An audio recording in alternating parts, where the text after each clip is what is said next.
আমরা এই যে বিভিন্ন জায়গায় ঘুরতে যাই তার মধ্যে কিন্তু দ্বীপ থাকে, বিভিন্ন সময় আমরা বিভিন্ন দ্বীপে গিয়েও ঘুরি। আর প্রাকৃতিক সৌন্দর্য দেখতে হলে তো বলাই বাহুল্য, কিন্তু এমন একটি দ্বীপ রয়েছে আমাদের দেশে যেটা মাত্র 30 মিনিটের জন্যে খোলা হয় পর্যটকদের জন্যে।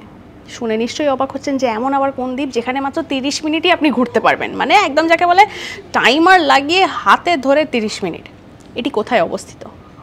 এটা কিন্তু রয়েছে মহারাষ্ট্রতে, মহারাষ্ট্রের মুম্বাইতে সিগাল আইল্যান্ড রয়েছে।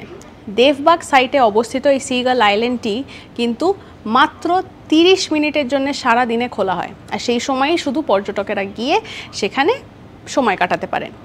আর সিনিক বিউটি তো বলাই বাহুল্য, একদম দ্বীপটি চারপাশে একদম নীল জল, আপনি বন্ধুবান্ধব পরিবার সকলের সঙ্গে ওখানে গিয়ে সময় কাটাতেই পারেন।